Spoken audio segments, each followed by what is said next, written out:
नमस्कार साथियों, CGPSC current affair के ऑनलाइन प्लेटफॉर्म में आप सबका स्वागत है। आज की वीडियो में हम कंप्यूटर के श्रृंखला को आगे विस्तार देंगे। तो आज हम चर्चा करेंगे कंप्यूटर का वर्गीकरण। किस पर चर्चा करेंगे? कंप्यूटर का वर्गीकरण पर चर्चा करेंगे। वर्गीकरण पर क्या करेंगे? चर्चा करेंगे, अर्थात क्लासिफिकेशन ऑफ कंप्यूटर देखेंगे। क्या देखेंगे आज? Classification of computer. फिकेशन ऑफ कंप्यूटर पर क्या करेंगे? चर्चा करेंगे। कंप्यूटर पर क्या करेंगे? चर्चा करेंगे। तो आज का टॉपिक होगा कंप्यूटर का वर्गीकरण। तो कंप्यूटर के वर्गीकरण को हम तीन आधार पर चर्चा करेंगे। कितने आधार पर चर्चा करेंगे? तीन आधार पर। पहला चर्चा करेंगे वर्गीकरण पर बेस्ड ऑन पर्पस पर। किस पर? बेस्ड ऑन पर्पस के आधार पर चर्चा करेंगे। बेस्ड ऑन पर्पस के आधार पर क्या करेंगे? चर्चा करेंगे। अब बेस्ड ऑन पर्पस का मतलब क्या होता है? उद्देश्य के आधार पर कंप्यूटर का क्या करेंगे? वर्गीकरण करेंगे। पहला कौन सा आधार होगा? उद्देश्य के आधार पर। उद्देश्य के आधार पर वर्गीकरण देखेंगे। तो उद्देश्य के आधार पर वर्गीकरण कंप्यूटर का हम दो प्रकार में करेंगे। कितने प्रकार में करेंगे? दो प्रकार में। पहला हो जाएगा स्पेशल पर्पस कंप्यूटर और दूसरा होगा जनरल पर्पस कंप्यूटर। तो पहला क्या हो जाएगा? इसके अंतर्गत स्पेशल पर्पस कंप्यूटर पर चर्चा करेंगे। स्पेशल पर्पस कंप्यूटर पर क्या करेंगे? चर्चा करेंगे। तो उद्देश्य के आधार पर पहला कैसा चर्चा करेंगे? स्पेशल पर्पस कंप्यूटर पर चर्चा करेंगे। अर्थात क्या होगा इसका हिंदी में अर्थ क्या होता है? विशेष उद्देश्य कंप्यूटर। क्या कहा जाता है इसे? विशेष उद्देश्य कंप्यूटर। तो उद्देश्य के आधार पर पहला चर्चा क्या करेंगे? विशेष उद्देश्य कंप्यूटर पर करेंगे। फिर हम चर्चा करेंगे दूसरा जर्नल पर्पस कंप्यूटर पर। किस पर? जर्नल पर्पस कंप्यूटर पर चर्चा करेंगे, अर्थात सामान्य उद्देश्य कंप्यूटर पर। तो आप अच्छे से नोट्स बनाइएगा। जर्नल पर्पस कंप्यूटर पर, पर्पस कंप्यूटर पर क्या करेंगे? चर्चा करेंगे। कंप्यूटर पर क्या करेंगे? चर्चा करेंगे। इसे क्या कहा जाता है? सामान्य उद्देश्य कंप्यूटर कहा जाता है। उद्देश्य कंप्यूटर पर क्या करेंगे? चर्चा करेंगे। तो हमारा आज का टॉपिक क्या है आपके दिमाग में बैठ रहा है? वर्गीकरण किसका? कंप्यूटर का। तो सबसे पहले हम वर्गीकरण का क्या आधार देखें बताइएगा? बेस्ड ऑन पर्पस के आधार पर देखेंगे, अर्थात उद्देश्य के आधार पर। उद्देश्य के आधार पर कितने भागों में बांटेंगे? दो भागों में। एक स्पेशल पर्पस कंप्यूटर हो जाएगा और दूसरा जनरल पर्पस कंप्यूटर हो जाएगा। फिर हम उसको दूसरा चर्चा करेंगे वर्गीकरण में। तो हम दूसरा टॉपिक देखेंगे बेस्ड ऑन एप्लीकेशन। ठीक है, किसके आधार पर?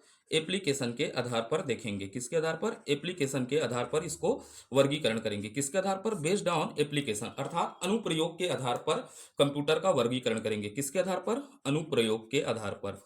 अनुप्रयोग के आधार पर क्या करेंगे? कंप्यूटर का वर्गीकरण करेंगे। तो दूसरा आधार होगा वर्गीकरण का अनुप्रयोग के आधार पर क्या करेंगे? कंप्यूटर का वर्गीकरण करेंगे। तो अनुप्रयोग के आधार पर हम कंप्यूटर का वर्गीकरण तीन भागों में करेंगे। कितने भागों में करेंगे? तीन भागों में। पहला हो जाएगा एनालॉग। एनालॉग कंप्यूटर देखेंगे। क्या देखेंगे? एनालॉग कंप्यूटर पर चर्चा करेंगे। एनालॉग कंप्यूटर के बाद हम देखेंगे डिजिटल कंप्यूटर पर चर्चा करेंगे। किस पर? डिजिटल। तो ये सब क्या है? कंप्यूटर के वर्गीकरण का आधार है। तो एक हो जाएगा डिजिटल कंप्यूटर, उसके बाद हो जाएगा हाइब्रिड कंप्यूटर पर चर्चा करेंगे। किस पर? हाइब्रिड कंप्यूटर पर क्या करेंगे? चर्चा करेंगे। तो ये हो गया कंप्यूटर के वर्गीकरण का दूसरा आधार। तो कंप्यूटर के वर्गीकरण का दूसरा आधार क्या हो जाएगा? अनुप्रयोग के आधार पर। अनुप्रयोग के आधार पर कितने भागों में बांटे हैं बताइएगा? एनालॉग कंप्यूटर, दूसरा डिजिटल कंप्यूटर और तीसरा कौन सा हो जाएगा? हाइब्रिड कंप्यूटर में विभाजन करेंगे। फिर हम चर्चा करेंगे साइज के आधार पर, बेस्ड ऑन साइज के आधार पर। किसके आधार पर? बेस्ड ऑन साइज के आधार पर क्या करेंगे? कंप्यूटर का वर्गीकरण करेंगे। किसके आधार पर? बेस्ड ऑन साइज के आधार पर। तो अगला टॉपिक रहेगा हमारा बेस्ड ऑन साइज के आधार पर। साइज के आधार पर, अर्थात आकार के आधार पर कंप्यूटर का वर्गीकरण करेंगे। किसके आधार पर? आकार के आधार पर क्या करेंगे? कंप्यूटर का वर्गीकरण करेंगे। तो आकार के आधार पर हम कंप्यूटर को तीन भागों में बांटेंगे, चार भागों में बांटकर देखेंगे। कितने भागों में बांटेंगे? चार भागों में। पहला हो जाएगा सुपर कंप्यूटर। कौन सा हो जाएगा? सुपर कंप्यूटर पर चर्चा करेंगे। कंप्यूटर आकार के आधार पर क्या हो जाएगा? सुपर कंप्यूटर हो जाएगा पहला। फिर दूसरा देखेंगे मेन फ्रेम कंप्यूटर पर चर्चा करेंगे। किस पर? मेन फ्रेम कंप्यूटर क्या है करके। तो दूसरा कौन सा हो जाएगा? मेन फ्रेम कंप्यूटर हो जाएगा। तीसरा हो जाएगा हमारा आकार के आधार पर मिनी कंप्यूटर। किस पर चर्चा करेंगे? मिनी कंप्यूटर पर क्या करेंगे? चर्चा करेंगे। फिर हम चर्चा करेंगे माइक्रो कंप्यूटर पर। किस पर? माइक्रो कंप्यूटर पर क्या करेंगे? चर्चा करेंगे। तो ये हो गया हमारा वर्गीकरण का आधार। हम किस प्रकार पढ़ेंगे ये चीजों को हम समझ लिए। तो सबसे पहले हम कैसे पढ़ेंगे करके समझिएगा। बेस्ड ऑन पर्पस अर्थात उद्देश्य के आधार पर, उद्देश्य के आधार पर कितने भागों में बांटे हैं, 2 भागों में, विशेष उद्देश्य कंप्यूटर और एक सामान्य उद्देश्य कंप्यूटर। फिर देखें अनुप्रयोग के आधार पर एनालॉग कंप्यूटर, डिजिटल कंप्यूटर, उसके बाद हाइब्रिड कंप्यूटर। उसके बाद हम किसके आधार पर पढ़ेंगे, बेस्ड ऑन साइज अर्थात आकार के आधार पर super computer, main frame computer, mini computer और माइक्रो कंप्यूटर। थोड़ा सा यहाँ पर और समझते हैं। ये आकार है, क्या है बोला, आकार है। आकार के बाद क्या हो जाएगा, इसमें स्पीड देखेंगे, क्या देखेंगे, स्पीड। और स्पीड के बाद क्या देखते हैं, स्टोरेज। और स्टोरेज के बाद देखते हैं ऊर्जा का खपत। तो यहाँ पर हमको समझना है सुपर कंप्यूटर का आकार क्या होता है, बड़ा होता है, स्पीड क्या होता है, ज्यादा होता है, स्टोरेज क्या होगा, ज्यादा होगा। किसके अपेक्षा, मेन फ्रेम, मिनी कंप्यूटर और माइक्रो कंप्यूटर के आधार पर। तो सुपर कंप्यूटर से हम नीचे की ओर जाएंगे तो स्पीड क्या होगा, कम होगा, स्टोरेज भी क्या होगा, कम होगा, ऊर्जा के आकार भी क्या हो, ऊर्जा का खपत भी क्या हो जाएगा, कमी आएगा। इसको आप याद रखने का क्या करेंगे, यहीं पर प्रयास करेंगे। तो ठीक है, तो चलते हैं, शुरुआत करते हैं आज के पहले टॉपिक का। तो पहले टॉपिक में हम क्या देखेंगे, सबसे पहले बेस्ड बेस्ड ऑन पर्पस के आधार पर। किसके आधार पर, बेस्ड ऑन पर्पस के आधार पर देखेंगे कंप्यूटर का वर्गीकरण। तो बेस्ड ऑन पर्पस के आधार पर हमने कितने भागों में बांटा है, 2 भागों में। पहला क्या हो जाएगा, विशेष उद्देश्य कंप्यूटर। कौन सा हो जाएगा, विशेष उद्देश्य कंप्यूटर हो जाएगा। पहला टॉपिक क्या हो जाएगा, विशेष उद्देश्य कंप्यूटर होगा। और दूसरा क्या हो जाएगा, सामान्य उद्देश्य कंप्यूटर। तो शुरुआत करते हैं आज के सेशन का, कंप्यूटर। तो आप अच्छे से नोट्स बनाइएगा। पहला हो जाएगा विशेष उद्देश्य कंप्यूटर, एक सामान्य उद्देश्य कंप्यूटर, स्पेशल पर्पस कंप्यूटर, और क्या हो जाएगा, जनरल पर्पस कंप्यूटर हो जाएगा। तो शुरुआत करते हैं आज के टॉपिक का। तो पहला टॉपिक डालिएगा स्पेशल पर्पस कंप्यूटर। क्या डालिएगा अपने नोट्स में, स्पेशल पर्पस कंप्यूटर डालिएगा। क्या डालिएगा, special purpose computer, purpose computer डालिएगा। ये हमारा आधार होगा इस चैप्टर का। इसको हम अच्छे से समझेंगे तो कंप्यूटर का वर्गीकरण से कोई भी जितना भी जटिल प्रश्न है वो हमसे बनेगा। तो इसे क्या कहा जाता है, विशेष उद्देश्य कंप्यूटर कहा जाता है। क्या कहा जाता है, विशेष उद्देश्य कंप्यूटर। क्या कहा जाता है, विशेष उद्देश्य कंप्यूटर। तो पहला वर्गीकरण में देखते हैं विशेष उद्देश्य कंप्यूटर। तो समझ रहे हैं ये कैसा कंप्यूटर होता है, इसका निर्माण किसी विशेष उद्देश्य के लिए किया जाता है। क्या होता है, किसी विशेष उद्देश्य या निश्चित उद्देश्य के लिए किया जाता है, उसे क्या कंप्यूटर कहा जाता है, स्पेशल पर्पस कंप्यूटर कहा जाता है। इसका पहले मैं समझाता हूं। इसका उद्देश्य क्या होगा, समझिएगा। इसका उद्देश्य क्या होता है, विशेष होता है। पहला पॉइंट आपको समझना है, इसका उद्देश्य क्या होगा, विशेष होगा। कैसे होगा, विशेष उद्देश्य के लिए होगा या निश्चित उद्देश्य के लिए। किसके लिए, निश्चित उद्देश्य के लिए होता है। तो ऐसे कंप्यूटर जिनका निर्माण विशेष उद्देश्य और निश्चित उद्देश्य के लिए किया जाता है उसे कौन सा कंप्यूटर कहा जाता है, स्पेशल पर्पस कंप्यूटर कहता है। जैसे विशेष उद्देश्य क्या हो सकता है बताइएगा, अनुसंधान करना। जब कंप्यूटर का निर्माण किसके लिए किया जाता है, अनुसंधान क्षेत्र में किया जाता है, अनुसंधान संस्थाओं के लिए करना। किसके लिए, अनुसंधान क्षेत्रों के लिए। तो ये क्या है, एक विशेष उद्देश्य है। जैसे अंतरिक्ष के लिए कंप्यूटर निर्माण करेंगे तो अंतरिक्ष क्या है, हमारा विशेष उद्देश्य हो जाएगा ना कोई उद्देश्य है। तो अंतरिक्ष क्षेत्र के लिए जब कंप्यूटर का निर्माण करेंगे तो ये भी विशेष उद्देश्य कंप्यूटर हो जाएगा। जैसे रक्षा के लिए करेंगे, रक्षा क्षेत्र के लिए करेंगे, तो ये सब क्या कहलाएंगे, विशेष पर्पस कहलाएंगे, क्योंकि ये किसी विशेष उद्देश्य के लिए बनाए जाते हैं। तो लिखते हैं विशेष उद्देश्य कंप्यूटर क्या होता है। ठीक है, तो पहला पॉइंट लिखते हैं, वे कंप्यूटर जिनका निर्माण किसी विशेष तथा निश्चित उद्देश्य के प्राप्ति के लिए किया जाता है उसे विशेष उद्देश्य कंप्यूटर कहा जाता है। उसे विशेष उद्देश्य कंप्यूटर कहा जाता है। उसे विशेष उद्देश्य कंप्यूटर कहा जाता है। तो आपके क्लियर हो गया किसे विशेष उद्देश्य कंप्यूटर कहा जाता है। तो ये कंप्यूटर इसके अंतर्गत क्या आएंगे, ये कंप्यूटर बोलता हूं, ये कंप्यूटर विशेष उद्देश्य कंप्यूटर के अंतर्गत क्या हो जाएंगे, ये कंप्यूटर किस प्रकार के हो सकते हैं, ये कंप्यूटर हो सकते हैं सुपर कंप्यूटर भी हो सकते हैं। क्या हो सकते हैं, सुपर कंप्यूटर हो सकते हैं। तो हमको याद रखना है सुपर कंप्यूटर किस प्रकार का कंप्यूटर हो जाएगा बताइएगा, विशेष उद्देश्य कंप्यूटर। कौन सा कंप्यूटर, विशेष उद्देश्य कंप्यूटर हो जाएगा। सुपर कंप्यूटर के बाद हो जाएगा मेन फ्रेम कंप्यूटर पर चर्चा कर लेते हैं। किस पर, मेन फ्रेम कंप्यूटर भी क्या हो जाएगा बताइएगा, मेन फ्रेम कंप्यूटर भी क्या हो जाएगा, एक प्रकार से कौन सा हो जाएगा, विशेष उद्देश्य कंप्यूटर हो जाएगा। फिर क्या बोला मैं, मिनी कंप्यूटर। कौन सा, मिनी कंप्यूटर। मिनी कंप्यूटर भी किसके अंतर्गत आएगा बताइएगा, विशेष उद्देश्य। ये मुख्य रूप से 3 कंप्यूटर क्या होता है, जिनका क्या होता है, विशेष उद्देश्य होता है। क्या होता है, विशेष उद्देश्य के लिए बनाए जाते हैं। कैसे विशेष उद्देश्य के लिए? जैसे सुपर कंप्यूटर भाई मौसम आदि की जानकारी, आपदा आदि की जानकारी अनुसंधान के लिए बनाया जाता है। मेन फ्रेम भी कंप्यूटर उसी के लिए बनाया जाता है, और वैसे मिनी कंप्यूटर भी किसके लिए बनाया जाता है? विशेष उद्देश्य। तो विशेष उद्देश्य कंप्यूटर के अंतर्गत क्या आएगा? Super computer, main frame, mini computer. हाँ, और बात करता हूँ माइक्रो कंप्यूटर, किसकी? माइक्रो कंप्यूटर की बात करता हूं। तो माइक्रो कंप्यूटर का उद्देश्य दो होता है। ये किसमें भी आता है? विशेष उद्देश्य के अंतर्गत भी आता है, क्योंकि माइक्रो कंप्यूटर, कुछ माइक्रो कंप्यूटर का क्या होता है? विशेष उद्देश्य के लिए बनाया जाता है, और क्या होता है? दूसरा उद्देश्य क्या होता है? जनरल उद्देश्य के लिए भी बनाया जाता है। किसके लिए होता है? जनरल पर्पस के लिए भी होता है करके आपको याद रखना है। तो हम क्या देख रहे थे बताइएगा?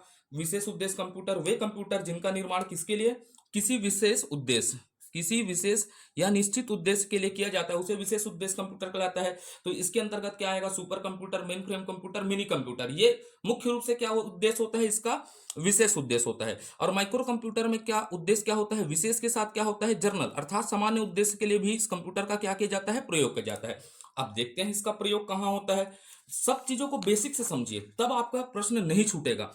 आप समझिएगा, आप किताबों से अच्छा आपको यहाँ मैं नोट्स बनवाऊंगा जहां तक मेरा प्रयास रहेगा, ठीक है। तो अब इसका प्रयोग जान लेते हैं। भाई विशेष उद्देश्य कंप्यूटर का प्रयोग कहाँ होता है? पहला होगा अनुसंधान क्षेत्र में। किस क्षेत्र में? अनुसंधान क्षेत्र में। आपको याद रखना है किस क्षेत्र में? अनुसंधान संस्थान क्षेत्रों में, ठीक है। अनुसंधान जो क्या करते हैं? अनुसंधान करते हैं, अर्थात रिसर्च करते हैं, उन क्षेत्रों में होता है। दूसरा किस में होगा? अंतरिक्ष क्षेत्र में होगा। किसके लिए? अंतरिक्ष क्षेत्र के लिए होगा। उसके बाद क्या होगा? रक्षा क्षेत्र में इसका प्रयोग होता है। किस क्षेत्र में? रक्षा के क्षेत्र में इसका प्रयोग होता है। इसका प्रयोग कहाँ होगा? चिकित्सा के क्षेत्र में होता है। किस क्षेत्र में? चिकित्सा के क्षेत्र में भी इसका प्रयोग होता है, क्योंकि चिकित्सा में विशेष उद्देश्य होता है। कई ऑपरेशन करना रहता है तो कंप्यूटरों का क्या करना पड़ता है? निर्माण करता है। शिक्षा के क्षेत्र में भी है इसका। किस क्षेत्र में? शिक्षा के क्षेत्र में भी है करके आपको याद रखना है। उसके बाद जलवायु आदि क्षेत्रों में, जलवायु परीक्षण आदि क्षेत्रों में, या मौसम पूर्वानुमान भी लिख लीजिएगा। क्या लिख लीजिएगा? मौसम का क्या लगाना? पूर्वानुमान लगाने के क्षेत्र में भी विशेष पर्पस कंप्यूटर का क्या होता है? प्रयोग किया जाता है। विशेष उद्देश्य कंप्यूटर का क्या किया जाता है? प्रयोग किया जाता है करके आपको याद रखना है। अब इसके बाद आगे बढ़ते हैं। आगे बढ़ते हैं तो एक टॉपिक और चर्चा करते हैं, जर्नल पर्पस कंप्यूटर पर चर्चा करते हैं। किस पर? जर्नल पर्पस कंप्यूटर पर क्या करते हैं? चर्चा करते हैं। अगला टॉपिक होगा हमारा जर्नल पर्पस कंप्यूटर। कौन सा? जर्नल पर्पस कंप्यूटर पर चर्चा करते हैं, ठीक है। तो समझने का प्रयास करेंगे जर्नल पर्पस कंप्यूटर क्या होता है। तो जर्नल पर्पस कंप्यूटर वे कंप्यूटर होते हैं जिनका निर्माण छोटे छोटे या एक से अधिक सामान्य उद्देश्य की प्राप्ति के लिए किया जाता है, उसे क्या कहा जाता है? सामान्य कंप्यूटर। तो भैया ऐसा कंप्यूटर का चित्र बना देता हूं मैं समझने के लिए। ये क्या है? कंप्यूटर है। तो इसका निर्माण क्या होगा? समझिएगा, इसका निर्माण क्या होता है? छोटे छोटे, ठीक है। क्या बोल रहा हूं? छोटे छोटे, समझना। फिर मैं लिखाऊंगा छोटे छोटे या एक से अधिक। क्या बोल रहा हूं? एक से अधिक। एक से अधिक कैसा? सामान्य उद्देश्य। सामान्य उद्देश्य के लिए। किसके लिए? सामान्य उद्देश्य के प्राप्ति के लिए। प्राप्ति के लिए क्या किया जाता है? निर्माण किया जाता है। वे कैसे कंप्यूटर कहलाते हैं? सामान्य कंप्यूटर। तो सामान्य कंप्यूटर कौन से कंप्यूटर होते हैं? समझिएगा, इसको इसके अंतर्गत कौन से कंप्यूटर आते हैं? माइक्रो कंप्यूटर आते हैं। क्या होते हैं? माइक्रो प्रकार के कंप्यूटर आते हैं। किस प्रकार के? माइक्रो प्रकार के कंप्यूटर आते हैं। तो भैया जैसे इसका प्रयोग कहाँ होगा? माइक्रो प्रकार के कंप्यूटर का प्रयोग कहाँ किया जाता है? ऑफिस में किया जाता है। ऑफिस वर्क के लिए किया जाता है। किसके लिए किया जाता है? Office work. ऑफिस वर्क के साथ डॉक्यूमेंट बनाने के लिए, डॉक्यूमेंट बनाने के लिए आप पिक्चर एडिट करते हैं, इसमें क्या किया जाता है? प्रयोग किया जाता है। तो जर्नल पर्पस कंप्यूटर क्या होते हैं? वे कंप्यूटर जिनका निर्माण एक छोटे छोटे या एक से अधिक सामान्य उद्देश्य की प्राप्ति के लिए किया जाता है, उसे क्या कहा जाता है? सामान्य उद्देश्य कंप्यूटर। तो इसको अच्छे से लिख लेते हैं, ठीक है। तो सामान्य उद्देश्य कंप्यूटर क्या है समझते हैं। वे कंप्यूटर जिनका निर्माण मैं आपके लिए अच्छा नोट्स बनवा रहा हूं ना, ठीक है। वे कंप्यूटर जिनका निर्माण छोटे छोटे एक या एक या एक से अधिक अधिक सामान्य उद्देश्य। किसके लिए? सामान्य उद्देश्यों के लिए। उद्देश्यों के प्राप्ति के लिए किया जाता है उसे क्या कहा जाता है? सामान्य उद्देश्य कंप्यूटर कहते हैं। क्या कहते हैं? सामान्य उद्देश्य कंप्यूटर कहते हैं। क्या कहते हैं?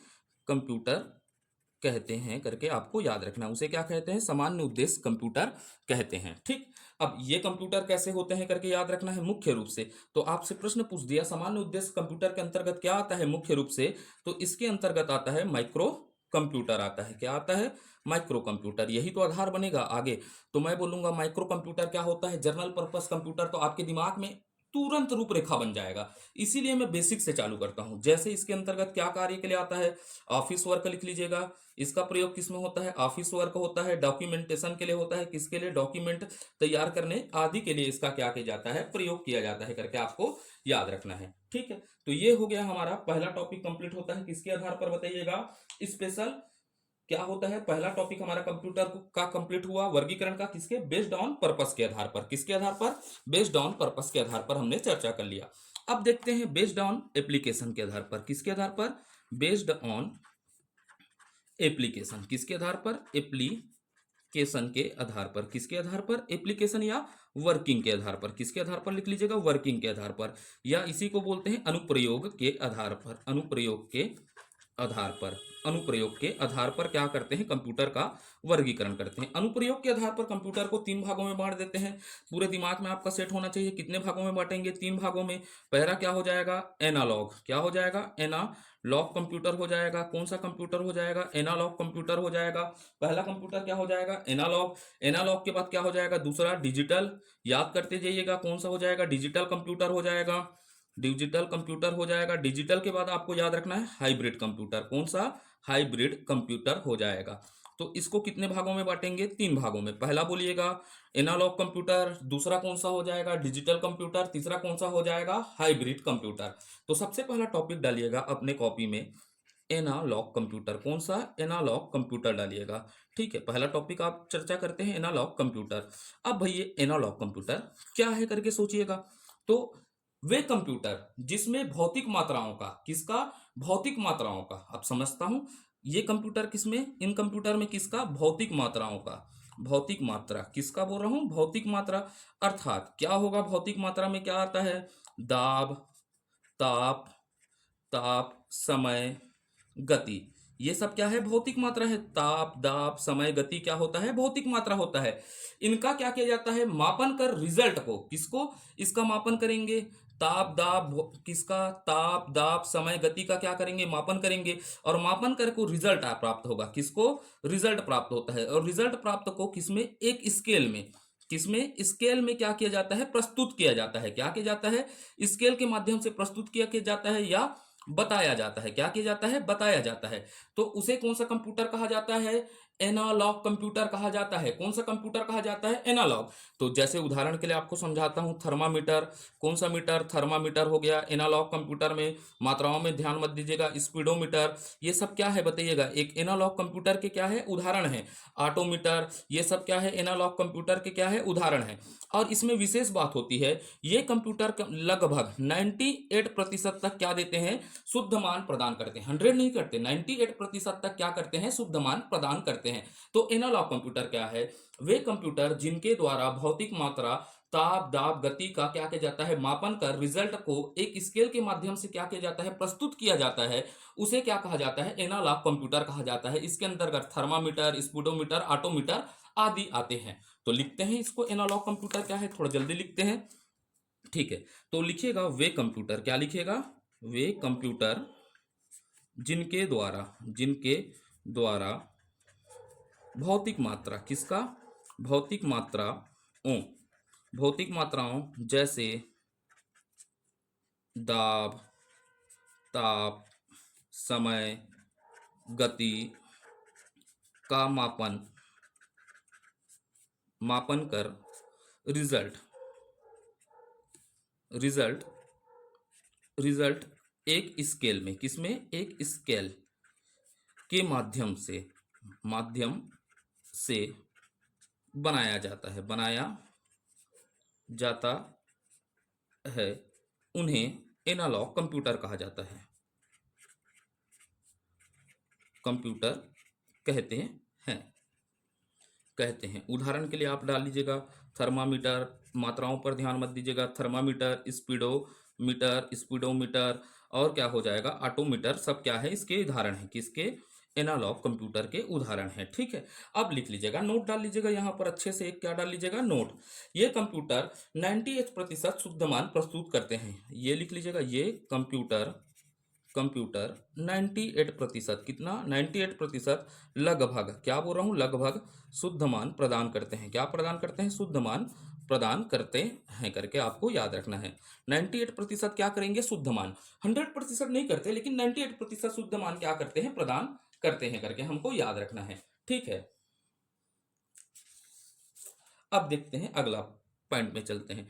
डिजिटल कंप्यूटर किसके अंतर्गत चलते हैं, डिजिटल कंप्यूटर पर चलते हैं। क्या है डिजिटल कंप्यूटर, अब जानने का प्रयास करते हैं। क्या डिजिटल कंप्यूटर पर क्या करेंगे, चर्चा करेंगे। कंप्यूटर किस पर, डिजिटल कंप्यूटर पर चर्चा करेंगे।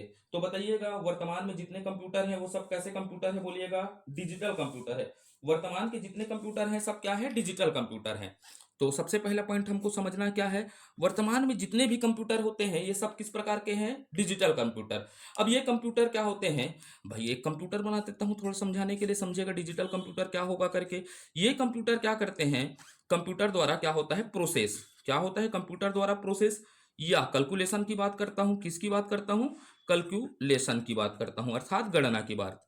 ये कंप्यूटर कैलकुलेशन और प्रोसेस को किसमें करते हैं, बाइनरी लैंग्वेज में, किसमें, बाइनरी लैंग्वेज में करते हैं, किसमें, बाइनरी भाषा में करते हैं, किया जाता है। उसे कौन सा कंप्यूटर कहा जाता है, डिजिटल कंप्यूटर कहा जाता है। ये 100% क्या प्रदान करते हैं, शुद्धता, शुद्ध मान प्रदान करते हैं। कैसे, 100% शुद्ध मान प्रदान करते हैं। वर्तमान में अधिकांश कंप्यूटर क्या है बताइएगा, डिजिटल कंप्यूटर है। तो डिजिटल कंप्यूटर क्या है, वे कंप्यूटर जिनके द्वारा सभी प्रोसेस या कैलकुलेशन डिजिटल अर्थात बाइनरी 0 1 में की जाती है, वो कंप्यूटर क्या कहलाते हैं, डिजिटल कंप्यूटर कहलाते हैं। ये कंप्यूटर अधिकांशतः कितना होता है, शुद्ध मान प्रदर्शित करते हैं। वर्तमान में अधिकांश कंप्यूटर कैसे कंप्यूटर हैं, डिजिटल कंप्यूटर हैं। तो लिखते हैं इसको, ये कंप्यूटर, क्या बोल रहा हूं, ये कंप्यूटर जिनके द्वारा, किसके द्वारा, जिनके द्वारा सभी प्रोसेस या कैलकुलेशन, कैलकुलेशन का मतलब क्या होगा, गणना।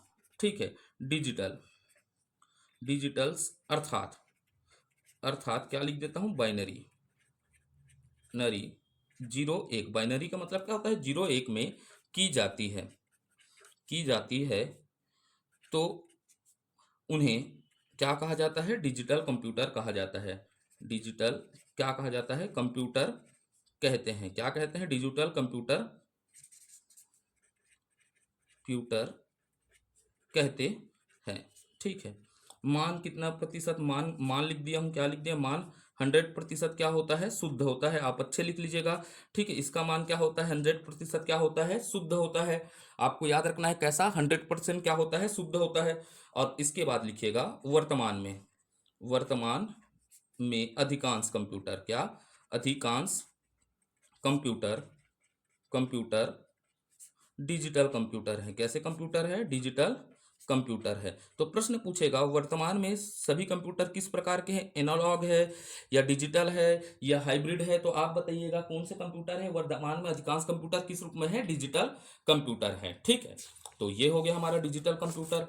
तो अगले टॉपिक में चलते हैं, हाइब्रिड कंप्यूटर की ओर। किस पर, हाइब्रिड, ये व्यापम में एक बार प्रश्न पूछा गया है इस पर, हाइब्रिड कंप्यूटर पर। तो इसको अच्छे से याद रखिएगा, किस पर, हाइब्रिड कंप्यूटर क्या है करके समझेगा। तो हाइब्रिड कंप्यूटर क्या होते हैं, वे कंप्यूटर जो डिजिटल कंप्यूटर और एनालॉग कंप्यूटर का क्या होते हैं, मिश्रित रूप होते हैं। कैसे रूप होते हैं, मिश्रित रूप होते हैं। उसे कौन सा कंप्यूटर कहा जाता है, हाइब्रिड कंप्यूटर। खत्म बात।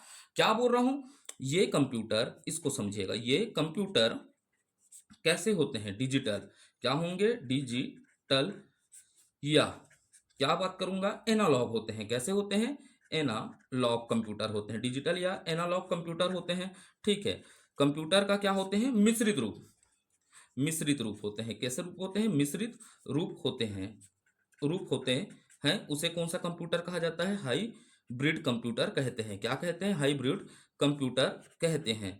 ठीक है, इसे क्या कहते हैं, हाइब्रिड कंप्यूटर कहते हैं। अब इसका उपयोग कहाँ होता है, मुख्य रूप से कहाँ से होता है, चिकित्सा क्षेत्र में। आपको याद रखना है, मुख्य रूप से किस में होता है, चिकित्सा क्षेत्र के अंतर्गत किया जाता है। तो चिकित्सा क्षेत्र में कैसे हो जाएगा, डिजिटल में। तो आप देखते हैं, ईसीजी मशीन, कौन सा मशीन, ईसीजी मशीन, ये किसका है, हाइब्रिड कंप्यूटर का उदाहरण है। ई EG, EEG, ECO आदि। TMT भी हो गया, आदि लिख देता हूं। ये सब कहाँ चिकित्सा क्षेत्र में क्या किए जाते हैं, प्रयोग किए जाते हैं। ये सब क्या है, डिजिटल कंप्यूटर के क्या है, उदाहरण है। वैसे ही आप देख लीजिएगा, पेट्रोल पंप में जो मीटर लगे रहता है वो भी क्या है बताइएगा, डिजिटल कंप्यूटर का उदाहरण है। तौल तौल कांटा भी क्या है, उदाहरण है इसका, आप समझिएगा, बस ये उदाहरण है। तो ये हो गया हमारा कौन सा, किसके आधार पर देख लिए बताइएगा। हम लोग पूरा चर्चा कर लिए किसके आधार पर, अनुप्रयोग के आधार पर। अब हम अगला चर्चा करेंगे किसके आधार पर, बेस्ड ऑन साइज। किसके आधार पर, बेस्ड ऑन साइज के आधार पर चर्चा करेंगे। तो अगला वर्गीकरण होगा बेस्ड ऑन साइज के आधार पर। किसके आधार पर, बेस्ड ऑन साइज के आधार पर। तो बेस्ड ऑन साइज को क्या कहेंगे, आकार के आधार पर। किसके आधार पर, आकार के आधार पर वर्गीकरण, आकार के आधार पर, ठीक है, वर्गीकरण देखेंगे। तो आकार के आधार पर हम क्या देखेंगे बताइएगा। सबसे पहला कौन सा कंप्यूटर हो जाएगा, सुपर कंप्यूटर। कौन सा कंप्यूटर होगा, सुपर कंप्यूटर होगा। आकार के आधार पर सबसे पहला चर्चा किस पर करेंगे, सुपर कंप्यूटर पर। किस पर, सुपर कंप्यूटर पर चर्चा करेंगे। नोट्स अच्छा बनाइएगा ना, सुपर कंप्यूटर। सुपर कंप्यूटर के बाद किस पर चर्चा करेंगे, मेन फ्रेम कंप्यूटर पर चर्चा करेंगे। किस पर, मेन फ्रेम कंप्यूटर पर चर्चा करेंगे। थोड़ा पेन मोटा हो गया है इसीलिए लिखा अच्छा नहीं रहा है, स्पेलिंग पर ध्यान मत दीजिएगा। मेन फ्रेम कंप्यूटर, उसके बाद क्या पर चर्चा करेंगे, मिनी कंप्यूटर पर चर्चा करेंगे। ठीक है, मिनी कंप्यूटर पर चर्चा करेंगे। मिनी कंप्यूटर के साथ किस पर चर्चा करेंगे, माइक्रो कंप्यूटर पर चर्चा करेंगे। किस पर, माइक्रो कंप्यूटर पर क्या करेंगे, चर्चा करेंगे। तो ये हो गया हमारा आकार के आधार पर। तो आकार में देखिएगा, सुपर कंप्यूटर क्या होगा, बड़े आकार का होगा। बड़े आकार का होगा तो इसका साइज क्या है, बड़ा है। स्टोरेज क्या होगा, ज्यादा होगा। और इसमें ऊर्जा की भी खपत क्या होगी, ज्यादा होगी। तो धीरे धीरे ये क्या होना चालू हो जाएगा, इसके आकार में कमी, साइज में कमी, ऊर्जा की खपत में क्या होगी, कमी। तो सबसे ज्यादा ऊर्जा कौन लेता है, सुपर कंप्यूटर, उसके बाद मेन फ्रेम कंप्यूटर, उसके बाद मिनी कंप्यूटर, उसके बाद माइक्रो कंप्यूटर। तो आज के वीडियो में इतना ही रखते हैं, अगले वीडियो में चर्चा करेंगे। क्योंकि परेशानी मेरे को होता है, कैसा परेशानी, इसको अपलोड करने में। क्योंकि बहुत लंबा क्या बनता है, जीबी में बनता है, इसको अपलोड करने में मेरे को क्या होता है, वीडियो परेशानी होता है। प्रयास रहेगा, प्रयास क्या, संसाधन रहता तो लाइव पढ़ाते। संसाधन होता तो इसे क्या पढ़ाते, लाइव पढ़ाते। लाइव पढ़ाने में मजा भी आता, आपका कंप्यूटर क्या देख सकते, कमेंट भी देख सकते, आपके डाउट भी क्लियर कर सकते।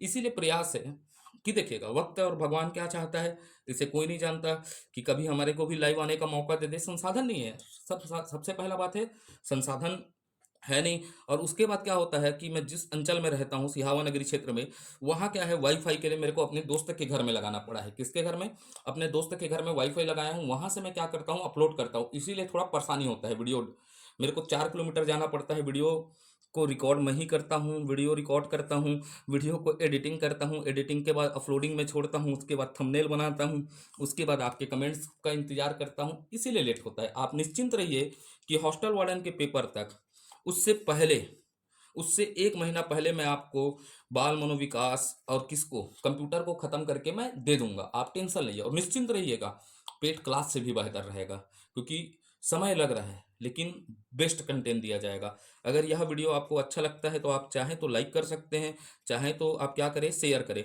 लेकिन आप कमेंट करके बताइएगा, क्योंकि आपका कमेंट बहुत उपयोगी रहता है हमारे लिए। ठीक है, क्या आपको समझ में आ रहा है या नहीं आ रहा है। तो धन्यवाद, आज के वीडियो को इतना ही रखते हैं। आज ही शाम को मेरा प्रयास रहेगा, क्योंकि मैं 2 वीडियो शूट कर दूंगा, इसका दोनों पार्ट आज शाम तक 2 वीडियो डाल दूं। जैसा भी हो मेरा प्रयास रहता है, वीडियो अपलोड जितना जल्दी होगा उतना जल्दी डालूं। मेरे लिए इतनी बड़ी बात नहीं है। एक दिन में मैं जब 6 क्लास ले सकता था, जब मैं कोचिंग में पढ़ाता था 6 क्लास लेता था, 7:30 से सीधा 12:30 बजे तक एक सेशन रहता था, और शाम को 5:30 से 8:30। अगर मेरे पास ऑनलाइन का सुविधा होता तो मैं इसको 5 से 7 दिन में खत्म कर देता आपके लिए। ठीक है, यही परेशानियां हैं, अभी थोड़ी परेशानी से जूझ रहा हूँ। हौसले बहुत मजबूत है। जय हिंद, जय भारत, जय छत्तीसगढ़। थोड़ा ज्यादा बोल दिया आज, धन्यवाद।